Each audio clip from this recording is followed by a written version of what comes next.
if you have a strong vision and you believe in where you're going to go and you live and die that vision every single day, you'd be surprised at the quality of talent you can get on board with you, because they feel it too. They see it and they want to be a part of it.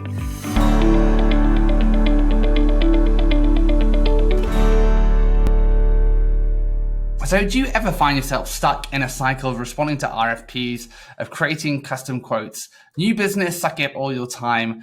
Well, what you need to do to help you in this is an effective system, an effective sales system. So if you want to save time, if you want to help your new business team and develop your agency sales, keep listening to today's podcast to learn how to develop a proper agency sales system. Today, I'm joined by Lee Goff, and Lee's a former agency owner, and now he's turned agency coach. Hey, Lee, thank you so much for joining us today. Thank you so much for having me on. And I want to just start by digging into your story a bit. How did you go from starting an agency to owning an agency to becoming a coach? What does that process look like? A lot of hard work and a lot of time. But it all started in 2000. Wound up getting a job with a technical company. At the time, it was just an internet app. Now it's a cloud. Now it would be a cloud-based app, but for restaurants like Chick-fil-A and Burger King and things like that. And so that's kind of how I cut my teeth in technology. And then I moved on and became an executive at another company in Oklahoma City. And we hired a company to build us out a web app for our clients. And this company basically did some illegal activity. It attempted to extort money out of us. It wrote an app, and then it would, after people would log in, it would count down. And after it count down, if we didn't pay them, then it would shut off, right? Obviously highly illegal. So the CEO got a hold of them with an attorney, and then they cleaned up their act pretty quickly. But in the process, we needed somebody to finish that project, and so I told the CEO, I was like, "Give it to me." He's like, "You can't write any code." I was like, "I know, but I know what it takes to get it done." And so I went out and got the people to come in and do it, and that's it. That's how it started, and that was in March of 2003. That was the very first contract. I had no idea I was going to be owning a digital agency at that time. It was just kind of an accident. I think a lot of people out there can kind of relate to that. Then jump ahead 5 years. In 2008, the financial situation hits. Up until then, we had been doing more custom programming, website, kind of higher end stuff. I found myself being miserable. I am not a programmer. And so gutted the entire company in the first quarter of 2009 and turned it into a very high-end digital marketing agency. And it just took off from there. I retired, we break the 7-figure mark within a couple of years from that, 2 or 3 years from that. Retired from that agency at the age of 40. So I pretty much was my agency was on autopilot. I was what's called running it by the numbers, KPIs, and had my leadership team in place. And then I decided to exit that in June of 2016. From there, I took some time off, spent some time with my family. I had some health issues, got my health back in order, and dove headfirst into creating the world's most comprehensive, with the most tools and the most bite-sized, what I call micro content chunks you can get out there for building an agency, making it easier on you guys and girls out there. Cool. And so to give it some context, so you were able to take your agency to a place where you're, as you call it, running it by the numbers. What kind of agency was it? You talked about it being a marketing agency, but what were the kind of things that you were delivering for clients, or what was the kind of work that you were doing? How are you able to build a 7-figure agency? We niched out into what's called a platform, and that's Infusionsoft, now Keep. And so we became the world's largest, at that time, I think it still is the world's largest Infusionsoft partner, right? Certified partner, where we did more implementations out there than any other agency on the planet. And so that's it. We built out very complex and also very simple, just marketing automation. One example is a LASIK company actually in Vancouver, up towards you. King LASIK, you might have heard of them up that way. And, they hired us to do what's called a pre-op and post-op. And so we would build out all the automated systems where with all the tags, if people came in and did this, it would do this. If it did this, it would do this. And that decreased their no-shows. As you know, for LASIK, you have to go in and get exam. I think that's like 25 or 30% it doesn't qualify for or whatever. So you have to find out if you qualify. And they were having a major problem with their very expensive doctors sitting there idle for like a half a day on these days that they would do this. And so we would build out systems that basically, it didn't eliminate no shows, but it got rid of probably 80 to 90% of them. We would do landing pages, websites, anything digital asset related. We didn't really get into the media buying traffic side. It was more just the infrastructure side. Cool. And so, I mean, we're going to dig into the sales system and the sales process, but in terms of the delivery process as well, because that's kind of part of automating everything, or not automating it, but at least creating a process for it and making it so that you can deliver it efficiently, which is the key, I think. Definitely. That is definitely the key. So. And so how did you, I mean, I'm guessing, how did you build out that process to begin with, and how did you begin to optimize the process over time so that you began to deliver things more efficiently? How did you go about that? Well, in the first few years of running my agency, I took a little bit of a different approach, and a lot of people are out there trying to find the really good technical people, or the really good copywriters, or the really good, the skill, what I call skill set people. I was on a mission to find my leadership team. I was on a mission to find the person that's going to run sales without me being involved. I was on a mission to find my operations manager. I was on a mission to find my one really good technical person that would dictate and oversee all technical advice and engineering like that. But that was the one person that oversaw the technical. I didn't have to worry about that. So with me taking a different approach, this came out of traditional business. Get people around you that are smarter than you, right? That kind of traditional business building mentality. See, again, me coming into the industry with not a technical background, I didn't look at this like a technical job kind of thing. I looked at it as like a business, and I built that business, and I aggressively went out to get the right kind of leaders and put them in place, and to help me with my weaknesses. Okay. And so that's exactly what I did. I got the people in place, and we started building out the systems and processes. We remained focused on the Infusionsoft niche and automation, marketing automation, specific like service niche. And by doing that, it allowed us to partner with people that would have product lines, like one for a real estate automation package or a CrossFit automation package. And so having a product like that would allow us to standardize it. We could do very precise SOPs. And so by providing a product line like that, it allowed us to standardize everything. And then from there, we actually figured out, okay, great, we can actually do this with our services as well, right? So just our traditional services. And so we went down that path, and we got into very precise employee optimization algorithms, KPIs, time tracking, what's called your daily huddles, tailgating, daily downloads, your company meeting rhythm. And I dove headfirst into leadership and let them handle the systems and processes developments on that. So each department has its own unique, different processes that they would do, and then those would bubble up to the top through KPIs to my level, and I would review and kind of make sure that the quality remained where I wanted it to be. So I think this is quite an interesting story in terms of like building an agency, because most people who start an agency start because they love the creative or they love the technical. There's normally one of those, I'd say it's normally one of those people, or even a project manager who's decided that, hey, they know how to run projects. So it's interesting to me that you started this thinking of this more like a business and getting the people in place. So I'm curious of a couple of things. Firstly, getting those kind of key hires, those are expensive people to hire traditionally or typically. So I'm curious at how you're able to afford that. And then secondly, I guess my question is, where did you get your inspiration from to build out the agency kind of model like that? Because I think it is quite different to the way that most agencies, I would say, start, which is a couple of people get together who are really good at what they do and start trying to hustle on the side or start trying to win their first clients. But this seems like you approached it from much more of a business perspective than a typical agency perspective.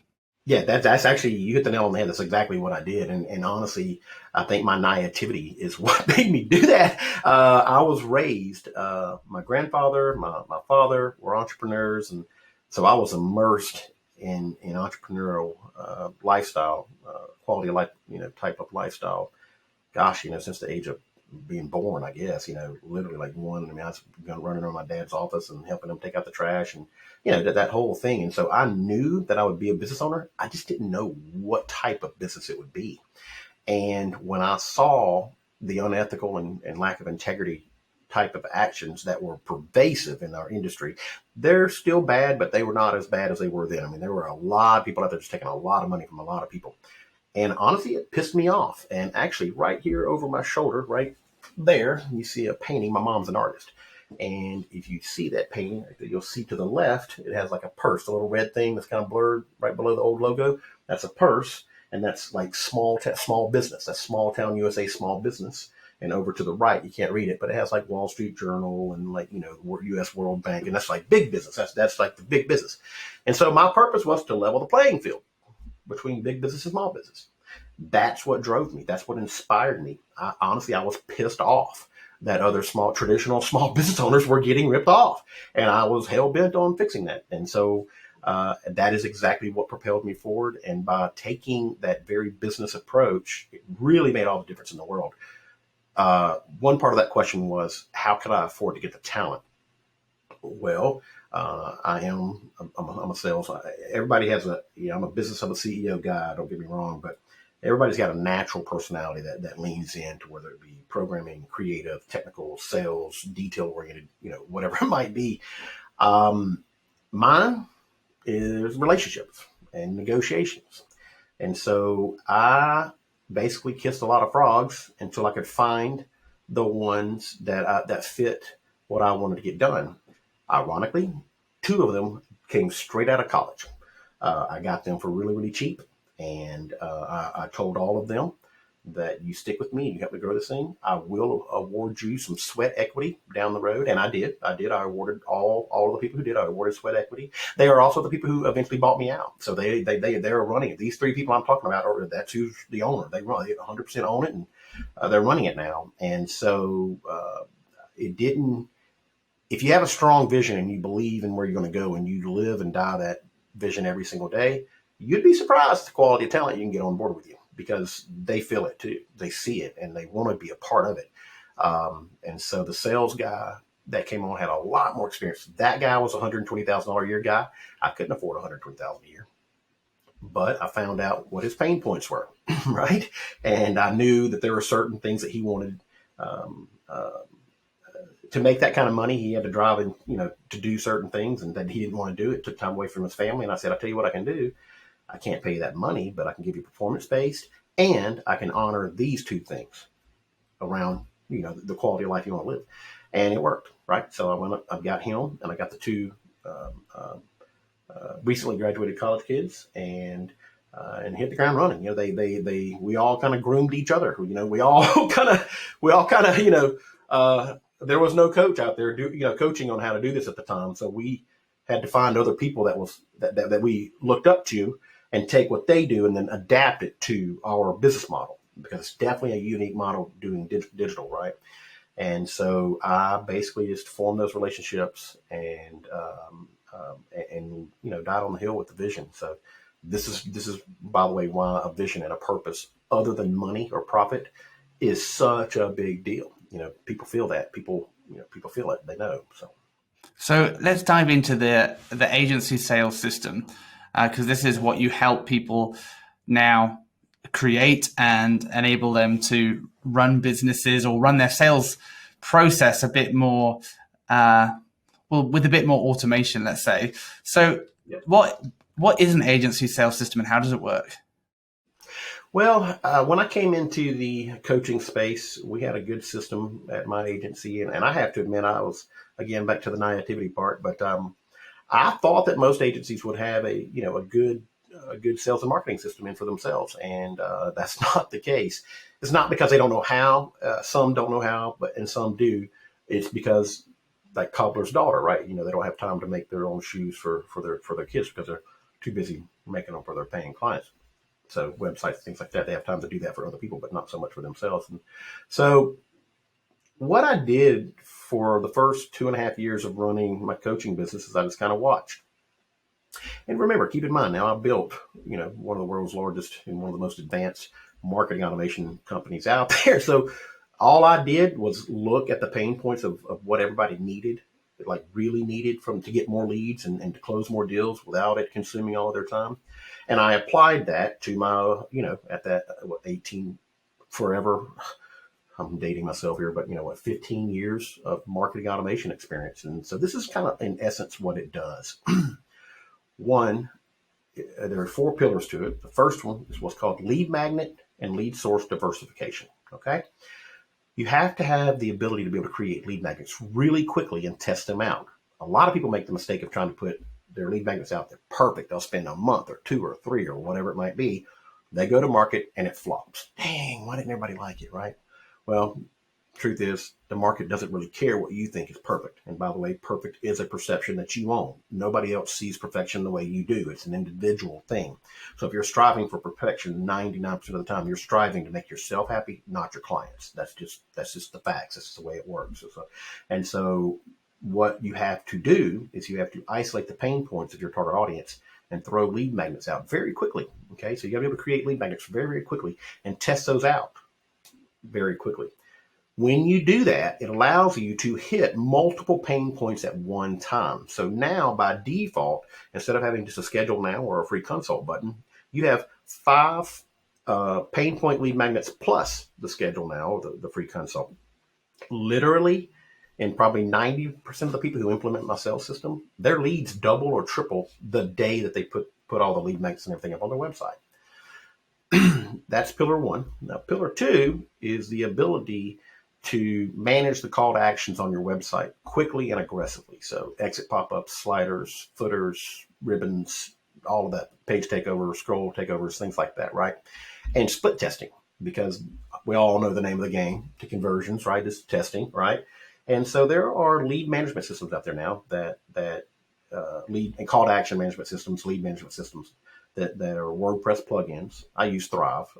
There are a bunch of them out there that allow you to not only get these lead magnets done quickly, but deploy them in a matter of seconds instead of hours or having to get a technical team in place. So now your marketing and advertising department is very agile. They don't have to have any technical skills. They don't have to wait on anybody to do it. They themselves can go in there and clone it, throw it out, try it on another page. Didn't work, take it down. All of that is in-house.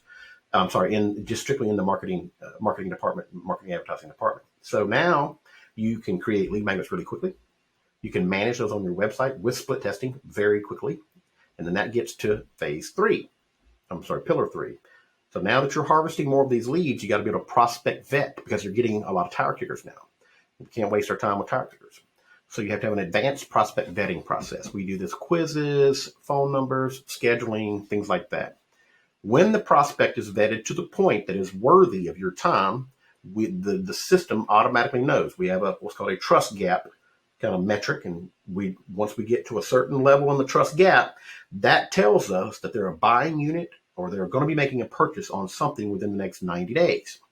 From there, we create a deal or an opportunity in your CRM. It kicks off all the automation. It eliminates follow-up failure. And so every single time a lead comes into your basket, guaranteed it's going to be followed up with 60 days. And if they're a hot buyer, it'll bubble up and it'll notify you automatically, call them or schedule them or do whatever. And then the fourth one, pillar number 4, is tracking and measuring success with your KPIs. And we have what's called a real-time KPI dashboard. That is a game changer. It is badass. It's awesome.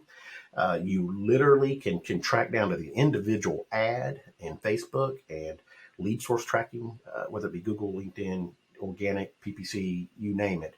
And the reason that's such a big deal is because, well, I think everybody understands the value of KPIs, but you have to know what's working, what's not working, where your money's coming from. Best example, and what this ultimately is what's called a closed-the-loop sales system. And what that means is that from the point of contact until the time you take money and actually get a referral from that person, it all can associate the revenue back to the actual lead source, where in the lead magnet, where it came from. So now you know where to spend your money. So you're getting more leads, you're converting more leads, you're eliminating follow-up failure, you're only talking to the hot buyers, and you're eliminating the lead sources that are sucking money. It's not a get-rich-quick thing. This is a system. This is a process that once you get it in place, it just keeps building and building and building and building and building and building. So once you get that in place, you can easily eliminate the lead magnets and the lead sources that are costing you money and wasting time. You do that over a year or two, you're going to end up with 4 or 5 lead sources and 4 or 5 lead magnets that are A+, rock stars. You can dial up traffic, dial it back down. So you can now are in 100% control of your sales as an agency. Nice. And so obviously this works. This is kind of inbound, based on inbound marketing, or based on lead generation. So how are you, I understand the idea of creating these lead magnets and then optimizing those. But and you touched on, adjusting the dials with Facebook ads or something else, but how is that how you are generating traffic to the website in order to test these lead magnets in the first place? How are you, how are you driving traffic to test them out?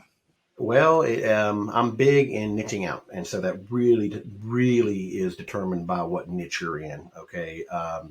But the obvious answer is going to be Facebook, Google, Instagram, LinkedIn. Okay. And so, yes, you're doing some paid traffic over there. Now, my preferred source of traffic will be what's called referral partner marketing. And if you're in a niche, okay, then it's very easy to find other people who are servicing that same niche without having competitive overlap. Golf clubs, there are a ton of people out there that sell lawnmowers to golf clubs, right? Or fertilizer or food or whatever it might be. There are vendors out there that service your target audience. Get to know them. Offer to do webinars, offer to do blogs, pay for sponsorships, pay for advertisements. What you're going to find out is it does a couple of things. One, it lowers your customer acquisition costs because you're only marketing to people who are your target audience. And typically it's a lot cheaper to go straight to the source than it is to go to Facebook, Google, and other platforms. 2, you can now say, as seen on, whatever. This is also building your positioning elements because you're in front of these large associations or public publications, magazines, conferences, whatever it might be.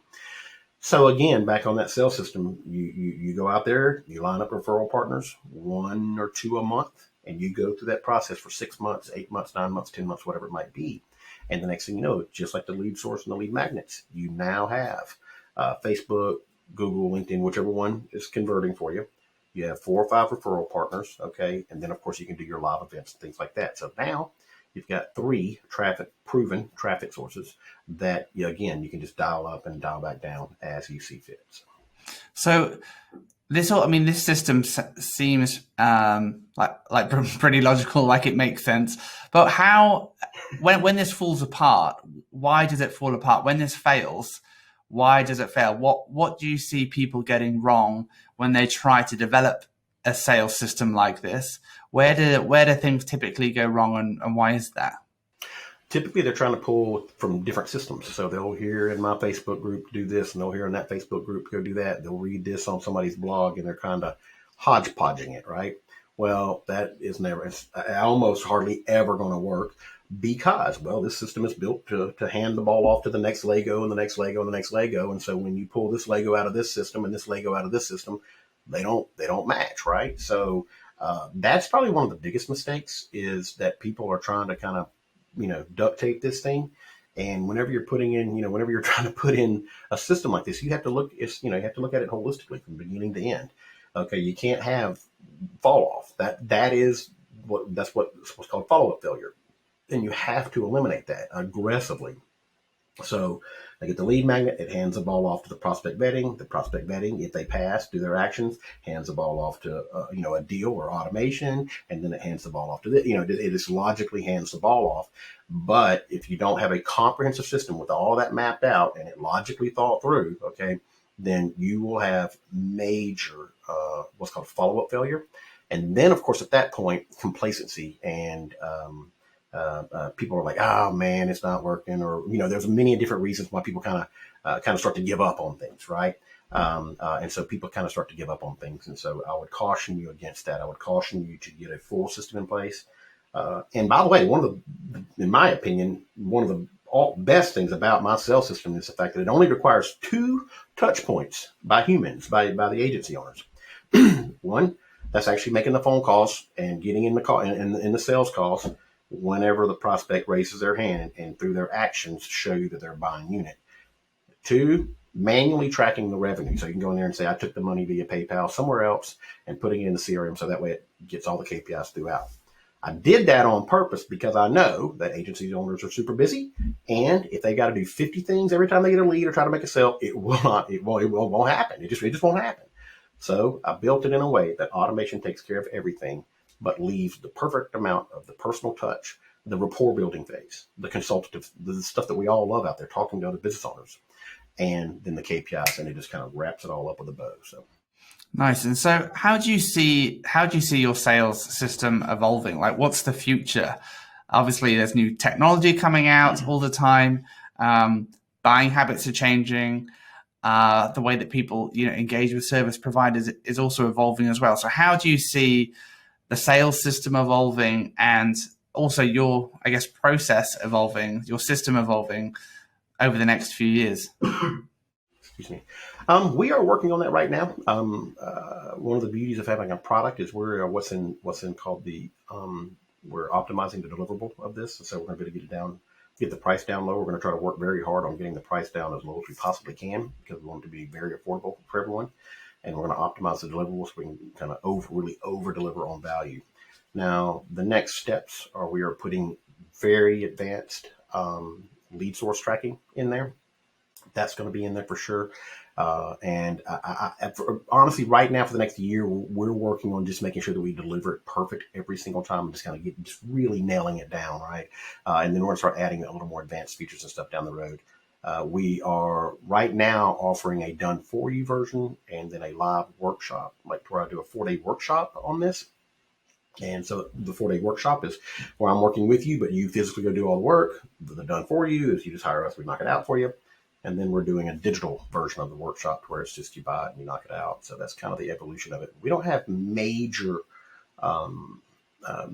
plans to add a whole lot more other than the advanced tracking on the front end, so we get better KPIs at this point. So we're just going to work on making it the best we can with what we got. So nice. Well, Lee, it sounds like you've got a really cool system set up, and I think what's refreshing about it is rethinking the way that we engage with potential clients and stakeholders, and putting automation in there so that actually we don't have to spend all our time responding to RFPs, and let the leads come to you, filter through them, and use automation to give yourself less work, which is something that we all want, a whole lot less stress. So Lee, thank you so much for joining us today. You're very welcome. Thank you very much for having me. And I'd love to know what you guys think who are listening, watching today. Tell me about your sales process. Let us know in the comments. Join the discussion in the forum as well. But if you want to learn more and get ahead in creating a better system, check out Lee's site. We'll put the link in the show notes. And also head to our members section as well, the Digital Project Manager /membership, where you'll find hundreds of digital PMs, people who are delivering projects in a digital world, having discussions about things like this, working out better ways to deliver projects, manage their teams and stakeholders. But until next time, thanks so much for listening.